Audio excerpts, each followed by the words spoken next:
Bien. Entonces, como les decía, vamos a ir viendo un poco de valores extrínsecos o valores totales de las opciones. Como ustedes saben, el valor de una opción va a tener que ver con dos aspectos. El valor intrínseco de la opción, que es el valor que tiene una opción con los datos actuales, y el valor extrínseco de la opción, que tiene que ver un poco más con lo que puede llegar a ser, ¿no es cierto? Entonces, como la opción usualmente tiene un tiempo de vencimiento distinto a cero, porque si no ya venció, las opciones pueden cambiar de valor durante ese tiempo, ¿sí? Y van a cambiar de valor netamente referido a el tema de eh, cómo cambia de valor el subyacente, ¿no? Entonces, vamos a referirnos al cambio del valor de las opciones como una función del cambio del valor del subyacente. Concretamente, la volatilidad de los rendimientos del subyacente van a hacer que se produzcan estos cambios de valor, ¿sí?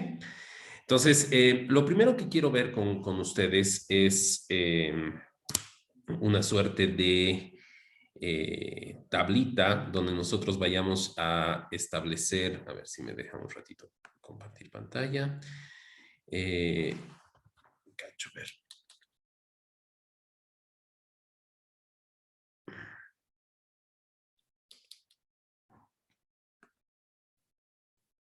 Ya, este es mi Excel.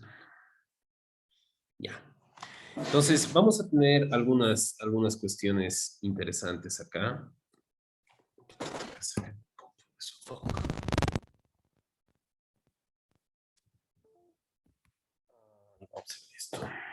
Okay.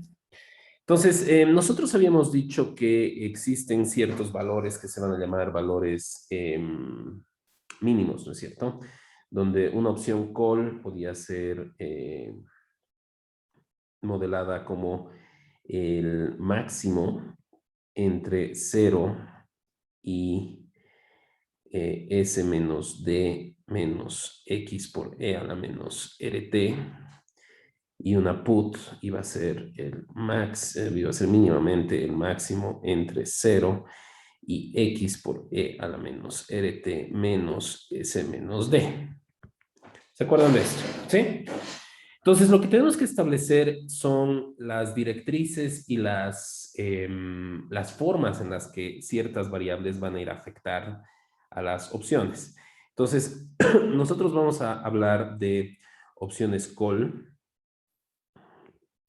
¿sí? Opciones put, opciones call y opciones put, tanto para americanas como para europeas. Y vamos a intentar dilucidar el tema de cómo se relacionan estas variables estas primas con distintas variables, ¿no es cierto? Entonces acá vamos a ver S, vamos a ver X, vamos a ver tiempo, vamos a ver esto, vamos a ver dividendos, 2, 4, 5, me falta alguna variable, vamos a ver tasa de interés, ¿sí? Entonces, nos concentraremos un ratito en lo que se refiere a,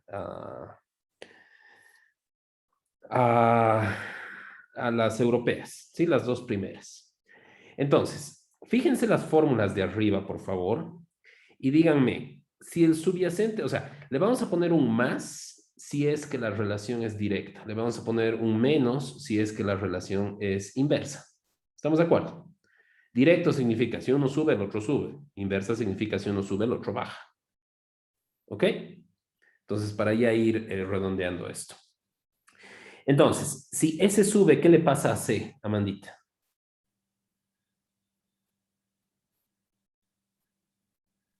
Baja. Como pues, mira, ¿qué signo tiene S? Sube. Claro que sube. Entonces, la relación es directa, ¿no es cierto? ¿Qué pasa con las put, Panchito?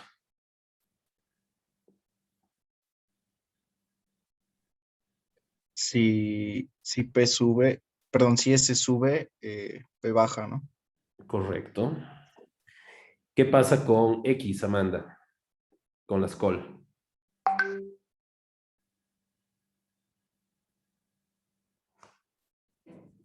Sube. ¿Cómo puede? Creo que no te estás ubicando, Amandita. ¿Ves los signos? A ver, fíjate, si X se va a la mierda, si sube X, ¿qué le pasa a C? Se baja, ¿por qué? Porque hay un signo acá que es menos. No sé si lo ves. Ya, entonces, si X sube, ¿qué le pasa a la col? Va a caer. Correcto. ¿Qué le pasa a la put, Panchito? Sube. Correcto. ¿Qué pasa en el tema de tiempo? Y en el tema de tiempo yo les voy a ayudar. No sabemos qué pasa por el momento, hasta que sepan Black and Scholes, no vamos a ver qué sucede. ¿Sí? Ahora, ¿qué le pasa a la volatilidad? ¿Qué pasa cuando la volatilidad sube? ¿Será que sube o baja la call, Amanda? Ahí ya no te puedes fijar en la ecuación porque no hay volatilidad en esta ecuación porque es una ecuación de valor intrínseco. Pero podemos pensar. Si hay volatilidad, subiría. ¿Y ahí qué pasaría con las puts, Amanda? Disminuye. No. Fíjate, si tú tienes una call de esta forma y la volatilidad se incrementa, ¿qué quiere decir? Que la volatilidad se incremente quiere decir que esto se puede ir bien a la mierda de ese lado o bien a la mierda de este lado, ¿o no? ¿Sí?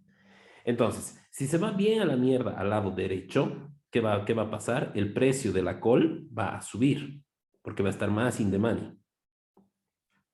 Pero si se va bien a la mierda a este lado, el precio de la call se va a mantener en cero.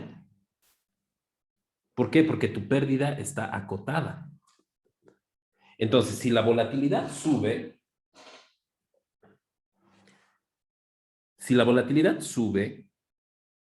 solamente va a ocasionar una subida de la call. Y para las puts va a pasar algo muy similar.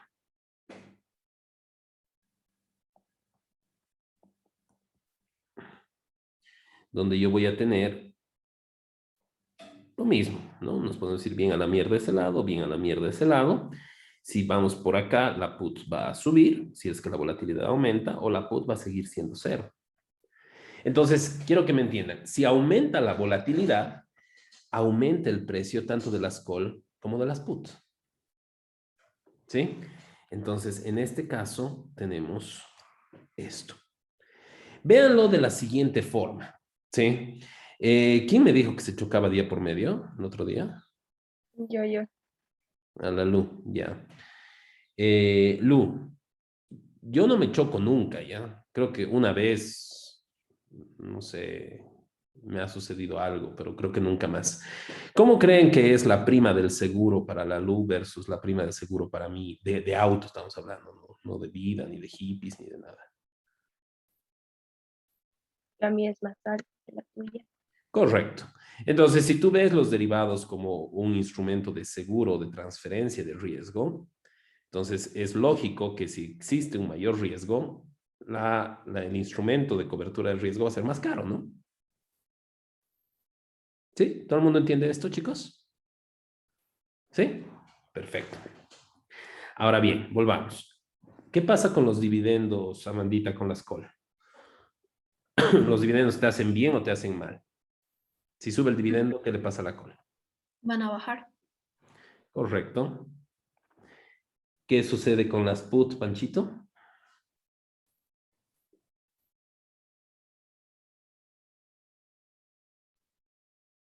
Sube. Correcto. ¿Sí? Y acá vamos a empezar a analizar un aspecto importantísimo. ¿Sí? Todo el mundo sabe que si las tasas de interés suben, los inversionistas estamos pues al borde de nuestro asiento cada vez que la Fed se reúne para determinar tasas de interés, ¿cierto? ¿Por qué? Porque si los instrumentos o si la tasa de interés sube, el precio de los instrumentos baja simplemente por un tema de valor presente. ¿Sí? Pero ¿qué sucede con las call, Amandita? ¿Qué pasa si sube la tasa de interés? El precio de las call igual sube. Eso es correcto. Entonces, tenemos el único instrumento financiero que va a reaccionar positivamente ante un alza de tasas de interés. ¿Sí? Y en este caso, baja. ¿Ok? Para esto es muy similar. Más, menos, más, menos, más y más, menos. Todo el mundo entiende esta tablita, chicos. Si alguna vez han querido tatuarse algo en la vida, es esta tablita. ¿Sí? Nada de símbolos chinos, nada de huevadas, ¿ya? Si se quieren tatuar algo, que sea esta tablita. Se la tienen que aprender, pero de memoria. Y en el tiempo, Jay, ¿por qué le pusiste más? Porque si es una americana va a contener a una europea, ¿no es cierto? Entonces, si tienes un mayor plazo, tú puedes ejecutar cuando quieras. Ah, ya, ya. Entonces, el mayor plazo le da más chance a la volatilidad actual. ¿No? Está bien. Entonces, por eso es más. ¿Estamos de acuerdo? Sí. Sí, lo de las tasas de interés no lo termino de entender, o sea, ¿por qué sucede eso? O sea, la parte matemática la entiendo, ¿no? Claro. Porque, bueno, aumenta R y disminuye todo eso y Aumenta se hace más R, pequeño. por lo tanto, aumenta C. ¿Por qué? Porque este factor es el que está afectado, ¿no es cierto? O sea, tú vas a traer a valor presente X. Entonces, si las tasas suben, X va a ser más pequeño y tú estás restando S menos X. Entonces, si X es más pequeño, obviamente la call va a ser más grande. ¿Te das cuenta? Ah, o sea, esa parte matemática sí, pero o sea, entonces cuando las tasas de interés aumentan, o sea, los strikes mm, siempre se hacen más bajos, o sea, Claro, o sea, tú tienes que ver esto, ¿no? El valor presente de algo es el valor futuro sobre 1 más R a la T. Entonces, si esto aumenta, esta verga disminuye. mm. ¿Lo ve?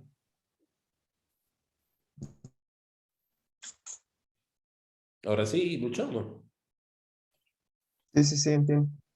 O sea, quería ver un poco más como que, eh, no sé, digamos que el strike es, si el strike aumenta, tienes menos probabilidad de que del precio llegue al strike, entonces por ende va a ser más Pero a ver, querido, el cara strike de... no puede aumentar, ¿no? El strike está dado en un momento, en el futuro, y es un monto fijo el strike. Es un contrato que tú has establecido. El X no cambia, ¿no? Entonces, si tú estás en una línea de tiempo y este es el vencimiento, el strike está acá. Si tú pretendes vender la opción en este punto del tiempo, Claro, vas a eso lo tener que trae, digamos, traer a valor presente. Y si R sube, el valor presente baja. claro, sí, verdad, verdad. ¿Sí? Sí, ahora sí. Perfecto. Bien, ahora que ya tenemos todo esto entendido, vamos a empezar a hablar un poquito sobre valores extrínsecos, ¿ya? Entonces, déjenme poner un cacho mi compu en su lugar.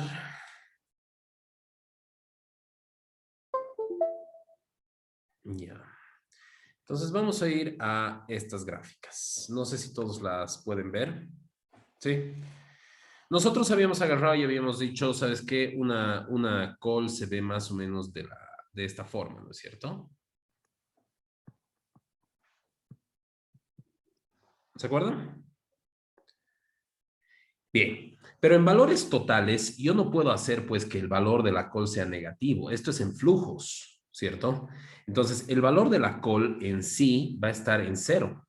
Va a valer 0,000 hasta este punto donde empieza a valer más. ¿Estamos de acuerdo? ¿Sí? Entonces, tú vas a tener un valor intrínseco de la call que va a ir de 0,000 y este valor intrínseco va a estar dado por esta línea, que es exactamente la misma gráfica que hemos hecho siempre. ¿Estamos de acuerdo? Por eso el valor intrínseco va a ser S menos X. ¿Sí? Ahora, ¿qué sucede? Sucede pues que existe un valor extrínseco, ¿no? O sea, el valor total de una opción va a ser el valor intrínseco menos o más el valor extrínseco. Entonces, en esta línea roja estamos viendo solamente el valor intrínseco. Entonces, el valor extrínseco, ¿cómo se ve? Se va a ver como esta línea convexa que va a llegar a esto. En algún punto, la recta se va a cruzar con la curva, ¿sí? Y ese punto se llama el vencimiento. ¿Por qué? Porque en el vencimiento ya no hay valor extrínseco, porque ya no hay tiempo para que ese valor extrínseco pueda suceder, ¿no es cierto? Ya estás en cero. El T es cero. Entonces la volatilidad ya no puede actuar, porque ya no tiene tiempo para actuar. No sé si me dejo entender. Entonces, el valor de una call, el valor total, perdón, de una call, no va a ser el valor intrínseco, sino que va a ser el valor total, que va a estar representado por la línea convexa, y el valor extrínseco va a estar representado por el diferencial. Entonces, obviamente, el valor extrínseco va a ser igual al valor total menos el valor intrínseco.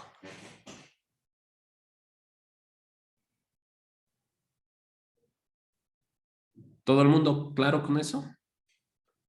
¿Sí? ¿Todo el mundo claro con que en algún momento del tiempo esas dos líneas se van a cruzar cuando estemos al vencimiento? ¿Sí? Bien. Entonces, ¿cómo funciona el tema de las put? El tema de las put va a funcionar más o menos de manera similar, ¿no es cierto? Igual que con que lo que habíamos visto, tenemos una put de esta forma y tenemos S y tenemos B y tenemos que realmente este monto va a ser el valor en cero y aquí va a empezar a tener un valor intrínseco. ¿Sí? Pero en realidad el valor total también va a ser una función convexa. Pero a diferencia de la otra función convexa, esta función se va a chocar con el valor, el valor total se va a chocar con el valor intrínseco y esta función debería continuar por acá, esta curva. Pero a partir de este punto A, ¿cierto? El valor total cambia al valor intrínseco y sigue una línea recta que va a estar representada por X menos S o X por E a la menos RT menos S. ¿Por qué sucede esto?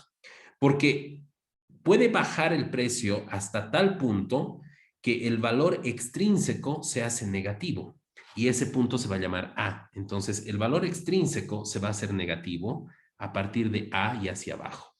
Y el valor extrínseco va a ser positivo a partir de A y hacia arriba. Entonces, obviamente, nadie va a venderlo con el valor extrínseco negativo, porque en vez de recibir $2, podrías recibir $1. Pichi, ¿no ves? Si ya tienes ganado el intrínseco en $2, venderlo nomás en $2. ¿Estamos de acuerdo? Entonces, este nuevamente va a ser el valor extrínseco que va a estar dado por el valor total menos el valor intrínseco. ¿Estamos? ¿Sí? Bien, entonces esto es lo que les decía, ¿no? El valor extrínseco puede hacerse negativo a partir de, a partir de este punto A, y a partir de este punto realmente el valor total puede ser graficado de esta forma. Chac, hasta acá valor total y a partir de acá toma valor intrínseco únicamente. ¿Sí? Acá tenemos un valor extrínseco positivo, acá tenemos un valor extrínseco negativo, porque está por debajo. Ahora, acá viene lo interesante, ¿sí? Siempre que tengas un par de opciones que compartan X, compartan T y compartan subyacente, vamos a tener lo siguiente, ¿sí? Vamos a tener que el valor extrínseco en ambas opciones, tanto de la call como de la put, va a ser igual. Y lo vamos a ir demostrando. ¿Sí? Entonces, por favor, tengan esto en cuenta. El valor extrínseco siempre es igual en un par de opciones. Acuérdense, ustedes pueden tener cualquier par de opciones, ¿no es cierto? Como, no sé, el Panchito Vargas y la Romina Barrero, digamos, ¿no? Es cualquier cosa de una farra, digamos, ¿sí? Pero pueden tener también pares que son soulmates, ¿no? Como el Luchito Morales y la Sophie, digamos, ¿no? O como el Marcus Roca y la Monty, digamos, ¿no? O sea, íconos en la carrera que sabes que van a terminar enterrados juntos. Me refiero a cuando se mueran. Entonces, igual para las opciones, cada opción tiene su soulmate, ¿sí? Tiene su alma gemela. Y esta alma gemela va a estar determinado por estas tres cosas. Si compartes estas tres cosas, todo bien, ¿sí? Entonces, tengan cuidado al elegir parejas, chicos. Siempre que elijan parejas, asegúrense o intenten de que sea su soulmate. Para las opciones es fácil, simplemente tienen que tener similitudes en, bueno, exactos en X, en T y en S. Pero, no sé, pues ya dependerá de ustedes qué cosas son necesarias para que sea tu soulmate, ¿no? Que a los dos les guste Chicken Kingdom, no sé. Alguna cosa así, ¿ya? Entonces, acá tenemos paridades, acá tenemos la tablita que ya les había anunciado hace un momento. No nos hemos equivocado en nada. Este cuadradito, no sé por qué, como he cambiado de Mac a Windows de nuevo, ese cuadradito es así por si acaso. Entonces, parece que los formatos de mis presentaciones se van a la mierda. Ahí tienen volatilidad, ¿ya? Bien. Entonces, lo que tenemos que ver ahora es una pequeña introducción. Creo que ustedes me pueden dar más las clases a mí sobre modelos binomiales, ¿ya? Entonces, si nosotros hablamos de modelos binomiales, ¿qué es lo que en sí estamos diciendo? Vamos a ver esto, ¿ya? ¿Cómo vamos a agarrar y vamos a decir que podemos calcular el valor total de una opción, ¿no? Entonces, el valor total de una opción va a poder ser calculado. Esperen un cacho, mejor sacaré esto porque no puedo anotar cómodamente.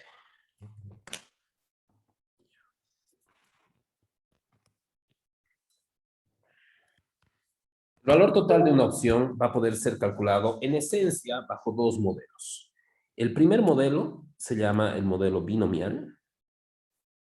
Y ustedes ya son pues expertos en binomiales después de Matemática Financiera 2 con el Quique.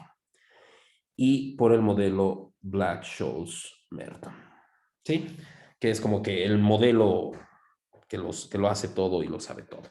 Entonces, ¿qué te dice el binomial? El binomial te dice, mira, si ahorita, o sea, ¿qué es lo que desconoces del futuro? ¿No? Si para valorar una opción necesitas todos estos datos, sabes cuánto va a ser R, sabes cuánto van a ser los dividendos, sabes la volatilidad histórica, sabes el tiempo, sabes el strike. Lo que no tienes ni puta idea es cuál va a ser S de aquí a un tiempo. Y es lo que todos quisiéramos saber y todos seríamos millonarios, ¿no es cierto? Si supiéramos cuánto sería S mañana, pasado, de aquí a un año. ¿Sí?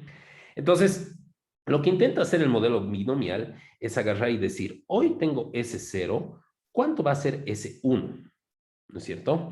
Entonces, el modelo binomial agarra y te dice, mira, esto es bien sencillo, hoy estamos aquí, de aquí a un periodo podemos subir por una desviación estándar o podemos bajar por una desviación estándar o por X monto de desviación estándar. ¿Estamos de acuerdo? Y va a existir una probabilidad de subida y una probabilidad de bajada. ¿Vamos bien? Entonces, S1 va a ser igual a ¿qué? Pues seguramente a S0, si estamos asumiendo una desviación, va a ser una desviación en rendimientos por P más S0 por 1 más la desviación por 1 menos P. Y ese es el valor esperado de S1. No sé si todos me están siguiendo. ¿Sí? Ahora, ¿cuáles son los problemas con binomiales? El problema en esencia es el siguiente. ¿Por qué S1 tiene que subir hasta S1 de subida, que le vamos a llamar S1 alfa, o hasta S1 beta, que es el S1 de bajada? ¿Por qué tiene que disminuir una desviación o subir una desviación? ¿Por qué no puede subir media desviación? ¿Por qué no puede subir 3/4 de desviación? ¿Por qué no puede subir lo que puta sea de desviación? Y segundo, ¿cómo se mide este tiempo? Entonces, lo que hace el modelo binomial es agarrar y te dice, a ver, no te preocupes de huevadas. Mira, asumí que es una desviación, ¿ya, papito? No importa. Y asumí que t viene en unidades discretas. Un t, 2t, 3t, 4t. ¿Sí? Lo que vamos a hacer es lo siguiente. Vamos a hacer que esos t sean tan chiquititos que la desviación pueda ser medida tan chiquitita que puedes partir esa desviación en infinitesimales. Entonces, esto va a terminar agarrando y diciendo, ok, si yo tengo un S0 aquí, yo me voy a poder ir para el próximo segundo a un S1 potencial en T1. Y si tengo más de un periodo, este T1 puede irse a un T2 de la siguiente forma. Entonces, ¿cómo yo podría saber cuánto es S2? ¿Sí? Si le decimos que alfa es incrementar y beta es decrementar, podemos nosotros decir que este sería S alfa, S beta, este sería S alfa alfa, este sería S alfa beta, este sería S beta alfa y este sería S beta beta. ¿Estamos de acuerdo? Y si las probabilidades son P y 1 menos P y asumimos que estas probabilidades no cambian en el tiempo, o sea, culo de supuestos, o sea, realmente culo de supuestos, esto va a ser P, esto va a ser 1 menos P, esto va a ser P, esto va a ser 1 menos P. Entonces, ¿cuánto es S2? S2 va a ser el resultado de todos estos ponderados. No sé si me dejo entender. ¿Sí? Entonces, el resultado de todos esos ponderados va a ser S alfa alfa por P al cuadrado, que es este caminito de acá que estamos siguiendo. No sé si lo ven. Tic, chic, ese caminito.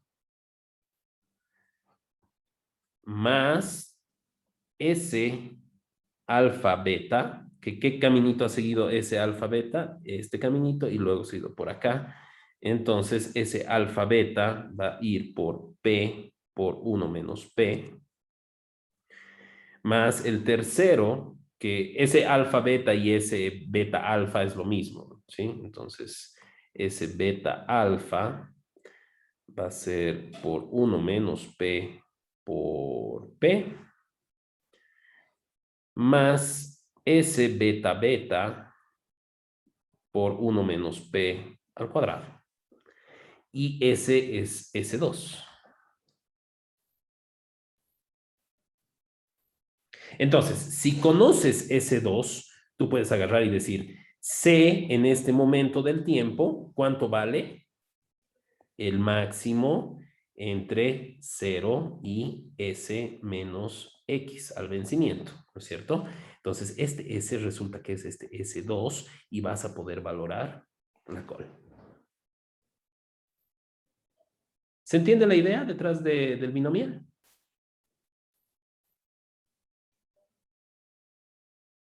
Sí, bastante sencillo, ¿no? Entonces, ese es el modelito binomial y eso es lo que nosotros vamos a llegar a hacer. Entonces, este es el modelo binomial para dos periodos. Imagínense el modelo binomial para 3 periodos, para 4 periodos, para 5 periodos. Ahora, como los periodos son tan infinitesimales, imagínense la formulita para calcular S para 100 periodos. Sería un dispute, ¿no? ¿O no? Entonces, vamos a agarrar y vamos a ver esto, ¿sí? Entonces, la fórmula para un periodo, para una call, aquí no le llaman S, le llaman Z, ¿ya? Entonces, S es lo mismo que Z. ¿Listo? Entonces, bueno, me van a disculpar, chicos. Acá no sé qué ha pasado con mi nomenclatura. Ya, para un periodo esto va a ser Z alfa. Ay, mierda. ¿Dónde está esto? Z alfa. Z beta. ¿Para un periodo alguien tiene problemas con esto, chicos? No, no ve. Se las voy a sustituir esta. No sé si les sale con cuadraditos a ustedes en las diapositivas, las fórmulas. Sí, sí nos sale ya con cuadraditos. No en la que están viendo de mi pantalla, sino en la suya también. J a mí no. Perfecto. Entonces, dictame, por favor, este P. P va a ser igual a RT menos... P es igual a E elevado a la RT menos beta, todo eso dividido entre alfa menos beta. Perdón, E a la menos RT menos beta. Menos B, Menos B. la B, ¿cómo se dice? Beta. Beta, perdón. Ya. Menos beta, todo Sí. eso dividido entre alfa menos beta. Perfecto. Ya. Y E acá, ¿qué debería ser? La de abajo es igual a E. ¿Qué cosa es igual a E? Esto es alfa. Alfa es igual a E a la RT. Esto debería ser R, ¿no, chicos?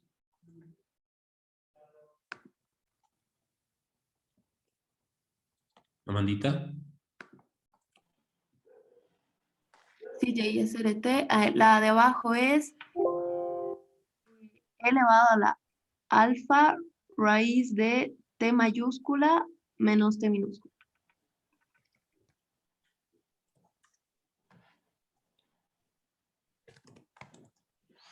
Ya. Entonces ahí tenemos las formulitas. Por favor, vayan anotándolas. Yo voy a quitar estos dibujitos que he hecho. Jay, la de abajo de alfa se supone que es beta. ¿O qué es igual a E elevado a la alfa? Esto es beta. Gracias.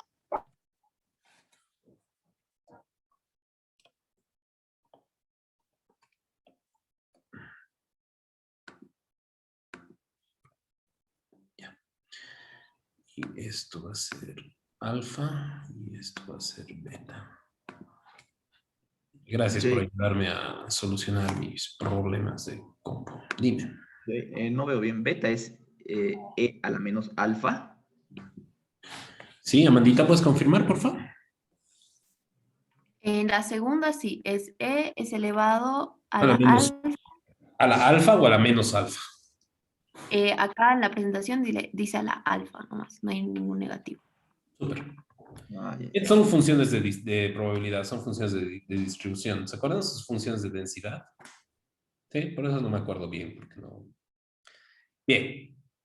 Entonces, para un periodo, el valor de una call o el valor C de un periodo va a ser la probabilidad de que suba más la probabilidad de que baje, y al precio que va a subir y al precio que va a bajar.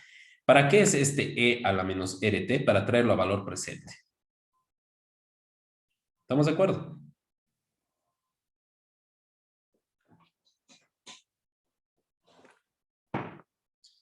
Donde tú puedes calcular las probabilidades como E a la RT menos beta sobre alfa menos beta, y alfa va a seguir esta distribución y beta va a seguir esta distribución. Y Z viene a ser el precio subyacente, ¿sí? O S. Bien, entonces, concretamente, para un mundo de dos periodos, vamos a tener E, este es traer a valor presente dos periodos, P al cuadrado alfa alfa sería, perdón, alfa alfa. 2P por 1 menos P alfa beta. Y beta beta. Y esto sería alfa alfa. Alfa beta. Y beta beta. Y listo. ¿Todo el mundo entiende entonces esto?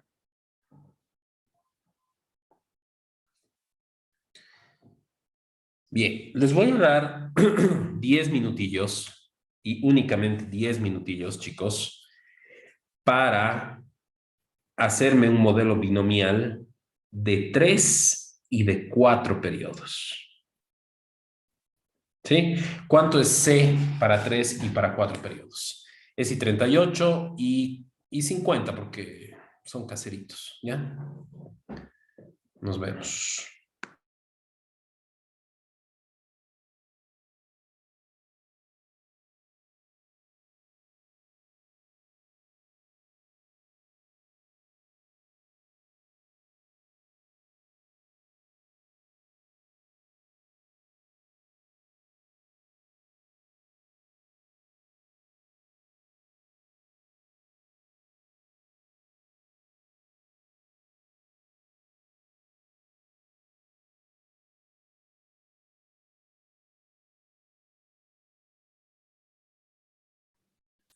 Bien, entonces estas son las fórmulas corregidas por Isaías. Muchas gracias, Isaías. Estamos volviendo a grabar la clase. Y bueno, ¿ya tienen el de 4 periodos, chicos? Un ratito más, Jay. Una preguntita. Dime. ¿Te puedes ir un ratito a esa fórmula? La parte que dice e elevado al cuadrado asterisco menos 1, ¿está bien? Es por, sí. Si quieres eliminar el asterisco. Debería. Lo que está haciendo Ah, es ya. menos 1 es hacerlo negativo todo, ¿no? Como estás trayendo valor presente, tiene que ser por e a la menos RT. En este caso, 2 RT, porque son 2 periodos. Está bien, Jay. Gracias.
Bien, entonces les decía, ese es el modelo binomial. Aprovecho para decirles que he movido el examen no para el martes, sino para el miércoles. ¿Sí? Cosa que nos permita trabajar un poco más, ver con un poquito más de calma algunas cuestiones. ¿Sí? Creo ¿Sí? que puede ser para el jueves, si no. Impossible. Miércoles 5. Jueves impossible. El miércoles es primer London. ¿Perdón? El miércoles es el primer examen de la London. Ah, perfecto. Contigo lo movemos nomás, pues. Ya. No, pero para Leonardo no, porque yo soy un feminista, entonces. No hay bronca. ¿Ya? Bien, entonces, ¿qué es lo que tenemos que ver? Tenemos que ver el otro método, y el otro método se llama el modelo Black-Scholes y Merton, ¿ya? Este modelo se basa en el supuesto de que el precio de las acciones sigue un recorrido aleatorio, con lo que las variaciones en el precio de las acciones en un periodo corto de tiempo se distribuyen normalmente, ¿sí? Entonces, algunos supuestos de este modelo básicamente asume que existe una desviación estándar. Como ustedes sabrán, un gran problema de finanzas y economía es que la desviación estándar no es observable, ¿no? O la varianza no es observable. Entonces tenemos que estimarla, ¿sí? Y vamos a poder estimar la varianza de dos formas. Vamos a poder estimar la varianza de manera histórica con nuestra formulita de siempre de varianza. Y vamos a poder hacer una estimación también de varianza que va a ser implícita. ¿Qué quiere decir? Que le vas a creer al mercado el precio de la opción, vas a despejar de tus fórmulas la desviación estándar, y esa es la desviación estándar que iguala a los precios, asumiendo que el mercado está valorando correctamente, ¿no? Entonces, esas son las dos formas. El otro supuesto grande que hace Black-Scholes es el supuesto de normalidad, ¿sí? Asume que los rendimientos, por la ley de los grandes números, siguen una distribución de frecuencia normal, ¿ok? Entonces, estos dos supuestos ya son pues bien grandes, pero bien grandes. Sin embargo, este modelo es elegante, ha ganado varios premios Nobel, es una maravilla, ¿ya? Entonces, ¿qué necesitan para este modelo? Necesitan el rendimiento esperado y la volatilidad de las acciones, que van a ser las variables fundamentales. Y el problema radica en determinar la medida de volatilidad, ¿no es cierto? O sea, básicamente tú puedes hacer que cualquier cosa cueste lo que tú quieras cambiando la volatilidad. Entonces, como les decía, pueden utilizar dos tipos de volatilidades, y esto, juro por Dios, va a estar en su examen el miércoles, que va a ser la volatilidad histórica y la volatilidad implícita. ¿Ok? Vamos viendo. Entonces, ¿qué tenemos por aquí? Lo que tenemos por acá es algo súper interesante, y vamos a desglosar y vamos a generar el modelo Black-Scholes, y con eso vamos a concluir la clase de hoy, ¿sí? El lunes vamos a hacer nuestra calculadora Black-Scholes. Los voy a dejar preocupados todo el fin de semana pensando, ¡ay, qué es esto! Y después el lunes les voy a decir, es esto nomás, no se preocupen, ¿sí? Entonces, preocúpense. Entonces, en esta sección vamos a deducir la ecuación diferencial en derivadas parciales, que desde su descubrimiento en el 73 ha sido denominada el modelo Black-Scholes y Merton. Vamos a suponer que el valor de una acción se toma como activo, que se toma como activo subyacente es S, ¿sí? Entonces, S es el subyacente y listo, ¿ya? Y satisface la siguiente ecuación diferencial. Y quiero que me vayan entendiendo lo que voy a ir haciendo. D de S significa el diferencial de S, o sea, cualquier puto cambio, por más chiquitito que sea, en S, va a tener dos vías de interpretación. O ha venido por la media del rendimiento de S, este es el rendimiento de S y este es S y eso es tiempo. Entonces, obviamente, tu rendimiento puede hacer que varíe, ¿no es cierto? Si tu rendimiento es 10% a un año, algo que valía 100 va a valer 110. ¿Estamos de acuerdo? ¿Sí? Pero por otro lado, no solamente va a variar por el rendimiento, sino también va a variar por una desviación estándar, es decir, por una volatilidad que tú no sabes cómo se mueve. Entonces, la volatilidad va a ir a multiplicar S y va a ir a multiplicar D de X. Ese D de X es lo que tú no sabes cómo se mueve. ¿Sí? D de X es una función aleatoria, una función estocástica de movimiento. ¿Sí? Donde mu es la tasa promedio del rendimiento, T es el tiempo, sigma es la volatilidad y D de X es un proceso de Wiener que satisface una distribución normal de dos momentos estadísticos, N0 y T, que va a ser la raíz de D de T. ¿Sí? Acuérdense siempre que la varianza se compara con tiempo. La desviación se compara con la raíz del tiempo. ¿Por qué? Porque la desviación es la raíz de la varianza. ¿Sí? Entonces, la medida de tiempo, o sea, si tú quieres saber, por ejemplo, si tengo un rendimiento del 10% a 2 años, ¿cuánto voy a ganar? Hay 2 por el rendimiento, ¿no? Pero si estarías comparando con la desviación estándar, no puedes multiplicar por 2, tendrías que multiplicar por la raíz de 2. ¿Se entiende? ¿Sí? Bien. Entonces, ¿qué sucede? Este proceso de Wiener va a satisfacer una distribución normal y la igualdad planteada se conoce como un movimiento browniano geométrico. ¿Sí? Entonces, antes de ir más allá, les tengo que contar una historia. Les voy a contar la historia del movimiento browniano. ¿Ya? Brown, que era un científico sumamente prominente, un capo, se dedicaba a muchas cosas, entre otras la botánica. Y lo que él hacía era estudiar varias cuestiones. Y empezó a estudiar un día, en su microscopio, él agarró y puso una gota de agua dentro de su microscopio, ¿ya? Y dentro de esa gota de agua puso una partícula de polen, ¿sí? Y esa puta partícula de polen se movía y se movía y se movía y se movía, no por cuestiones de la gravedad, sino por cuestiones de la polinización y por cuestiones que él no podía describir. Entonces, él agarra y dice, si una partícula de polen que puede reproducir las plantas se mueve de esta forma, y yo puedo calcular si ahorita está aquí, ¿dónde va a estar en T1? Si yo puedo calcular de T a T1 este movimiento y lo puedo describir a través de una ecuación matemática, entonces habré encontrado la ecuación de la vida. Eso es lo que te dice Brown. ¿Sí? Entonces Brown, muy interesante su investigación, empieza a intentar describir este movimiento, pero el movimiento es a la verga, ¿no? Algunos días hacia abajo, otros días hacia arriba, otros días a un lado, otros días... Y es un movimiento completamente aleatorio, ¿sí? Entonces, en su constante búsqueda de explicar esta aleatoriedad, Brown pasa primero 5 años, luego 10 años, luego 20 años, luego 30 años.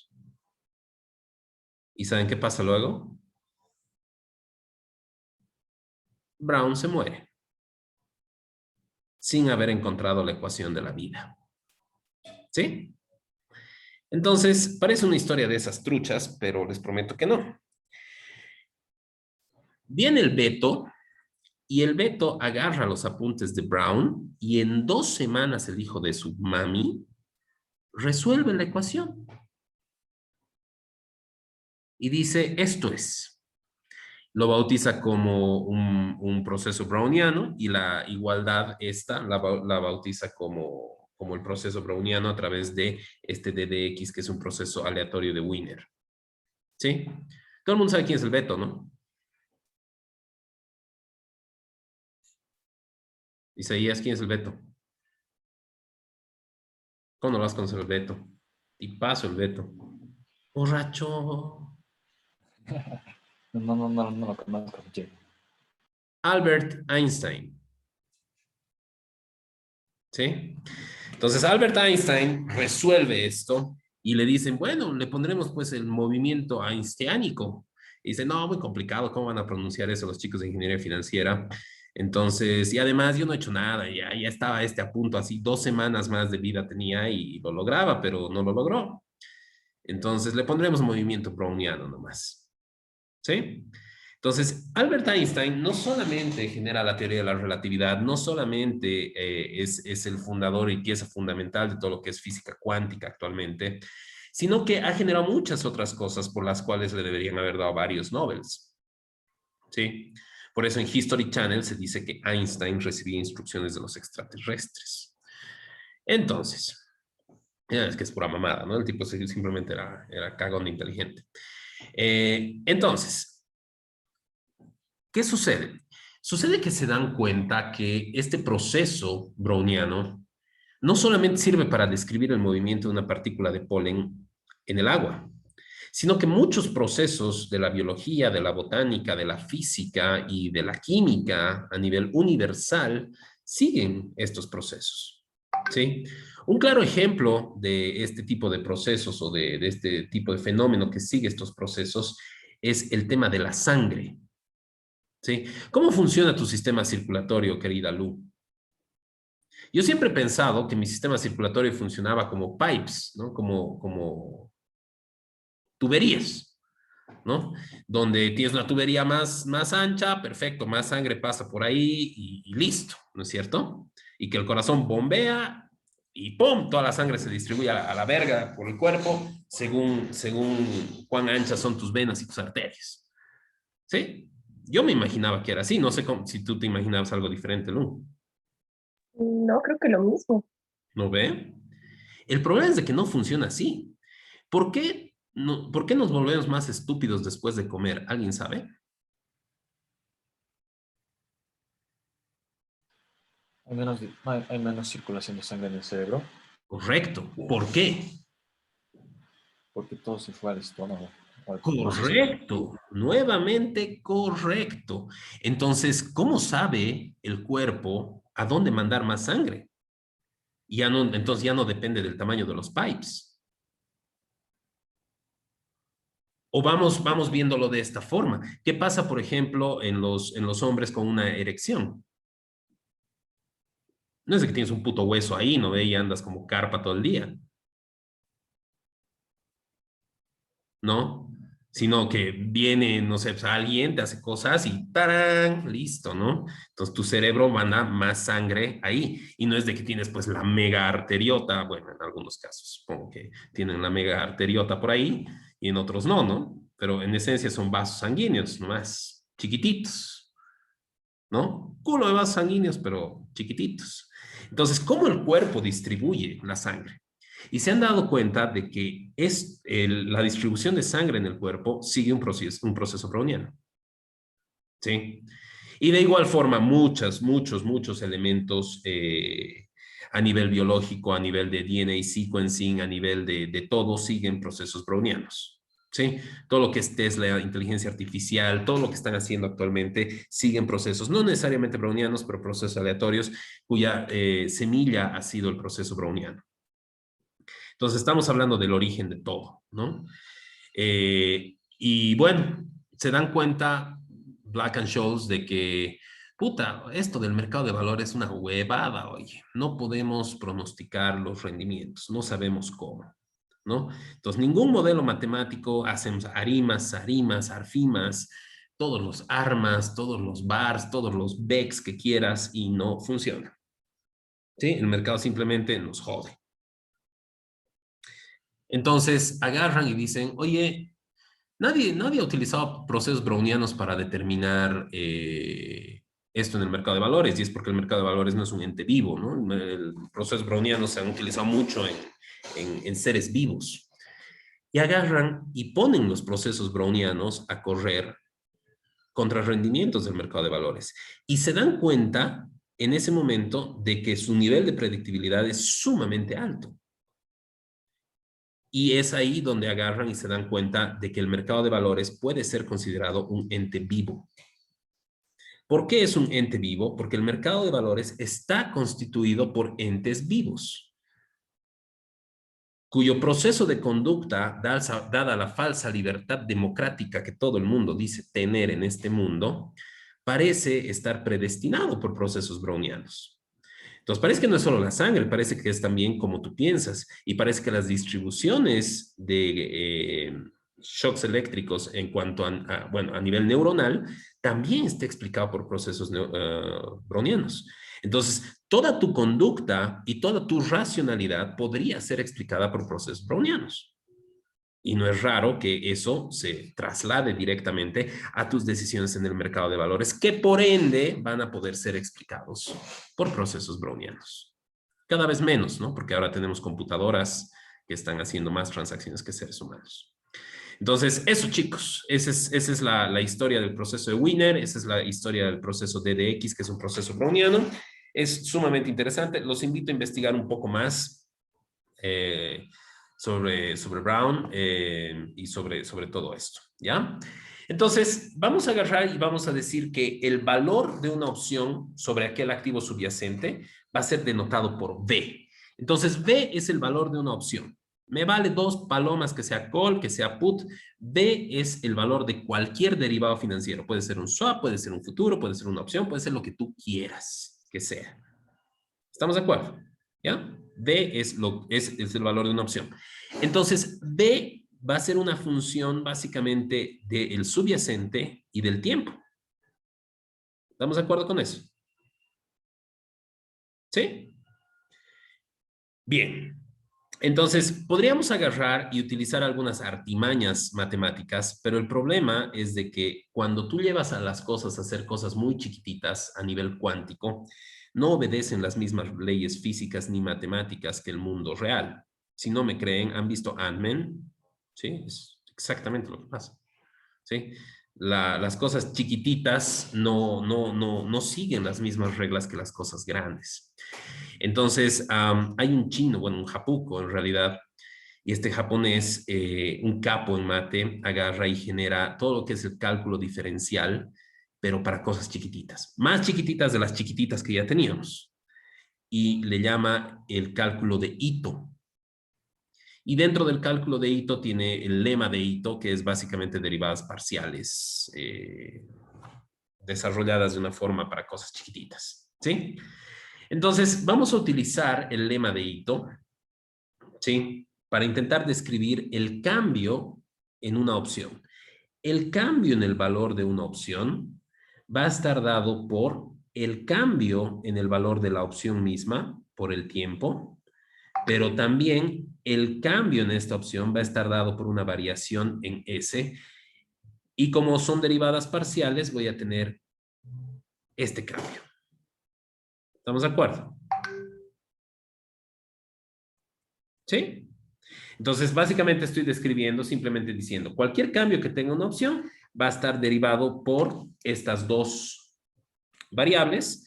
Si cambia S, cambia el valor de mi opción. Si cambia el tiempo, cambia el valor de mi opción, y entonces tengo una ecuación diferencial que la voy a poder resolver de la siguiente forma. ¿Sí? Y aplicando acá el lema de Ito, lo que yo voy a hacer es agrupar y voy a tener delta V sobre delta T más el rendimiento de S por delta V sobre delta S más un medio de sigma al cuadrado, S al cuadrado, la segunda derivada de V sobre S por delta T. Entonces, todo esto depende del tiempo, y acá voy a tener un proceso estocástico aparte que va a ser sigma por S por delta V sobre delta S por d de x. ¿Dónde está el único proceso estocástico? Está aquí. Todo lo anterior es determinístico, solo tengo un factor que tiene un proceso estocástico que no tengo idea cómo se va moviendo. ¿Vamos bien? ¿Sí? Entonces, en este caso, igual que en el caso discreto, se puede valorar el precio de la opción comparando con un portafolio apropiado. Entonces, ¿qué es lo que vamos a hacer? Fíjate, acá tenemos el valor de una opción que depende de un precio estocástico, ¿no es cierto? De un componente estocástico en todo caso. O sea, de un componente que ni puta idea, no sabemos cómo. Pero, ¿qué te parece si agarramos y juntamos dos o más activos que tengan la misma proporción de cosa estocástica? Solo que uno tiene la cosa estocástica positiva y el otro tiene la cosa estocástica negativa. Cosa de que si los junto en un portafolio, mi cosa estocástica se va de puntita a la mierda. Cobertura. ¿Se entiende? ¿Sí? Entonces, ¿qué es lo que vamos a hacer? Como S y B están correlacionados, Esto se puede hacer construyendo un portafolio que consiste en una opción y una cantidad de subyacente shorteada de menos delta V sobre delta S de acciones. Entonces tenemos una opción y una cantidad de acciones que está dada por menos delta V, delta S. ¿Estamos de acuerdo? Entonces, a mi portafolio le voy a llamar gamma. A este portafolio le voy a llamar gamma. Y gamma va a estar, pues, constituido por la opción. Ahí me cago, no sé qué he hecho. Por la opción y por las acciones. ¿Todo el mundo me sigue? ¿Sí? Muy bien. Por lo tanto, si yo quisiera modelar un cambio en gamma, o sea, un cambio en todo el portafolio, le saco el diferencial a gamma, y el diferencial en gamma va a ser el diferencial en B más esta cantidad que yo tenía de S por el diferencial que hay en S. Va a variar por esas dos cosas, no es mi gamma, ¿no? O sea, si mi portafolio varía y tiene dos cuestiones, tiene AT&T y tiene Cisco, mi portafolio va a variar porque ha cambiado AT&T o porque ha cambiado Cisco. ¿Estamos de acuerdo? O porque han cambiado los dos. ¿Sí?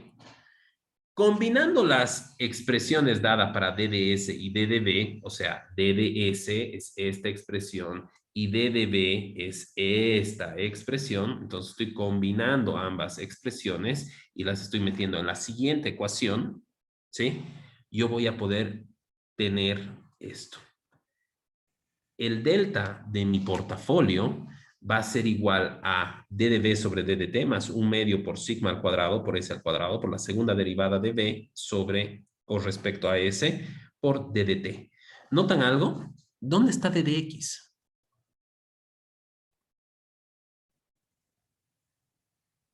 ¿Dónde está el proceso browniano? X o DDX. No hay. ¿Saben por qué no hay? Porque ambos tenían DDX, esto con esto. Lo que hemos hecho es sumarlos y que se anulen los DDX. ¿Se entiende? ¿Sí? Entonces, además, nosotros podemos decir que la ganancia de invertir gamma a una tasa libre de riesgo de R durante un intervalo de tiempo DDT será R por gamma por DDT. Entonces, asumiendo que no existen oportunidades de arbitraje, o sea que el mundo funciona bien, la ganancia de tu cartera, ¿sí? Va a ser el cambio en tu cartera, ¿no es cierto? Son iguales. Si hay un cambio, un rendimiento en tu cartera, esa es la ganancia. ¿Sí? Y sustituyendo gamma por esta expresión, tenemos la ecuación diferencial de Black-Scholes, que viene a ser delta de la opción sobre tiempo respecto al tiempo, más 1/2 por sigma al cuadrado por S al cuadrado, más la segunda derivada de B sobre S, más R por S por delta B, delta S, menos R por B. Y esa ecuación tiene que dar 0. ¿Sí? Entonces, el valor de cualquier derivado financiero debe satisfacer esta ecuación básica. Y hablo de cualquier derivado financiero, futuro, swap, opción, lo que sea. ¿Sí? Como la mayoría de las ecuaciones diferenciales, la ecuación Black-Scholes-Merton tiene muchas soluciones que dependen de las condiciones iniciales y que corresponden a la multitud de posibles instrumentos derivados financieros. En muchos casos prácticos, los procedimientos no posibilitan una solución analítica. ¿Qué quiere decir? Que tienes que, como la manda, prueba y error, prueba y error, prueba y error, prueba y error. ¿Lo ven? Entonces necesitas acudir a métodos numéricos. En el caso de una opción call europea, con el precio de ejercicio E y el término de expiración T al final del periodo, la opción debe valer exactamente E cuando T sea igual a T. Y para este derivado en particular, con la condición dada, el valor de esa opción generado está dado por esto. Entonces, la tarea que ustedes tienen para este hermoso 1 de mayo es decirme cómo mierda llegas de aquí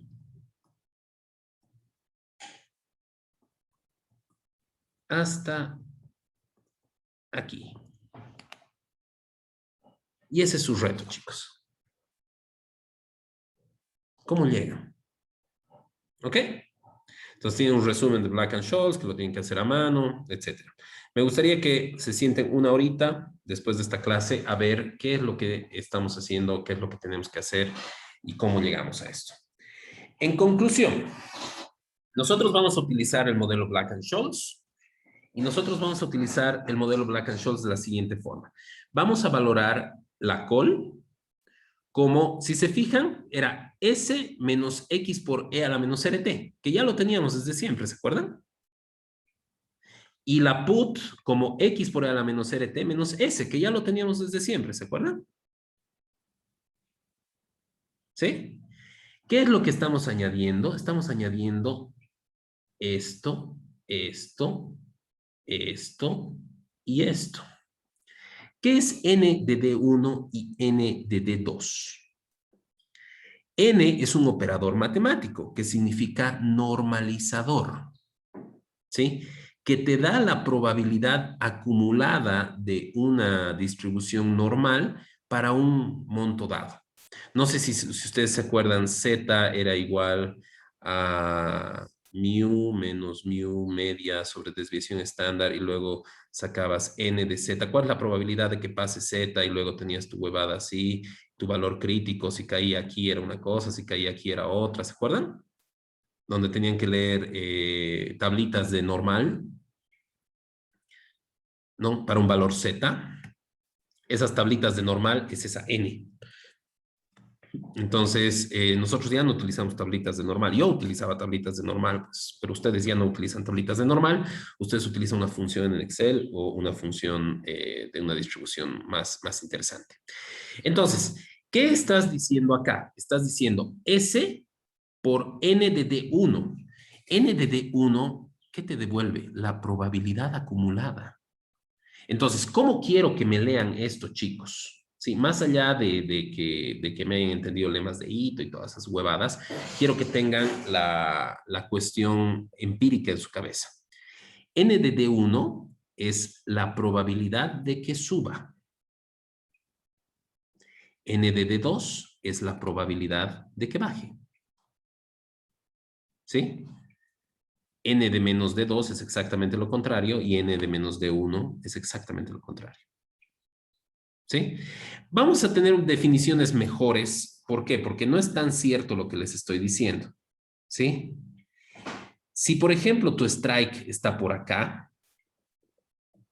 ¿sí? N de D1 es la probabilidad acumulada de que S sea mayor a X. Esto es N de D1. ¿Cierto? Y N de D2 va a ser la probabilidad otra, digamos. ¿Estamos de acuerdo? ¿Sí? Entonces, ¿cómo vamos a manejar nosotros estos valores? Básicamente vamos a agarrar y vamos a decir, N de D1 es la probabilidad de encontrar un valor menor a D1, pero no sé qué pasa con esto, y D1 se va a calcular como el logaritmo natural de S sobre X más R más sigma al cuadrado sobre, esto es la raíz cuadrada de T. Sigma por la raíz cuadrada de T. Ahorita lo completo, ¿ya? Espérenme un ratito.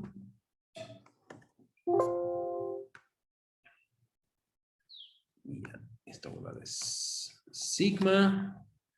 Esta huevada es raíz. Entonces, 0.5. Y esto es sigma. Y esto es sigma por la raíz. ¿Alguien sabe cómo va a ser raíz? 0.5. Y listo. Esto es sigma. Ahora sí.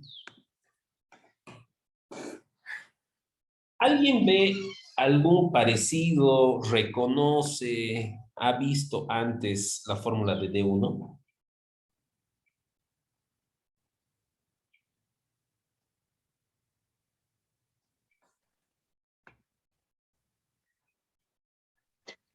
Ayer estaba viendo Jay esa fórmula con Junior. Estábamos viendo. ¿Nunca antes la han visto? Mate fin 2. Matfin 2. ¿Y qué hacían con esa fórmula? ¿Opciones igual? No me acuerdo, che. Yo creo que la han visto en materias como gerencia de riesgos, chicos. Ya, solamente que un poquito diferente. Yo creo que ustedes han visto Para valorar equity, creo. también, si esto es el activo, esta es la deuda, y quieres sacar el distance to default, ¿te acuerdas de esto?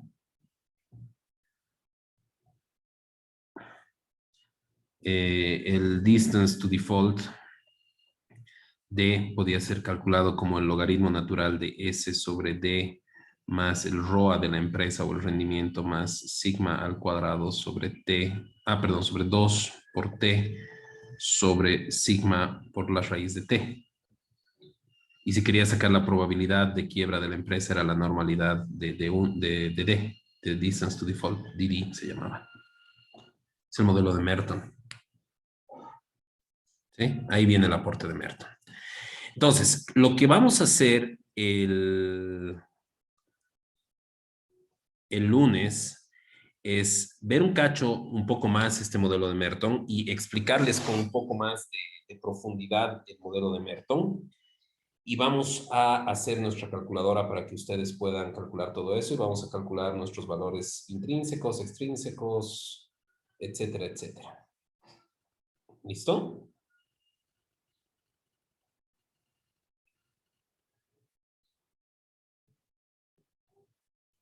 ¿Estamos bien? Y tenemos que ver, es posible que movamos aún más el examen, chicos, porque tenemos que ver griegas más para el examen. ¿Sí? Entonces a mí no me molesta mucho que lo movamos, quizás por lo del examen de London también. Quiero que rindan bien en esto, para sus excelencias y demás. Entonces necesito ver esto. Bien, vamos a quedar ahí porque no quiero que les dé un aneurisma ni nada parecido. ¿Ya? Entonces, vamos a quedar ahí y no sé si tienen alguna consulta, ¿cómo ven las cosas? ¿Parece que se complica o no se complica la materia?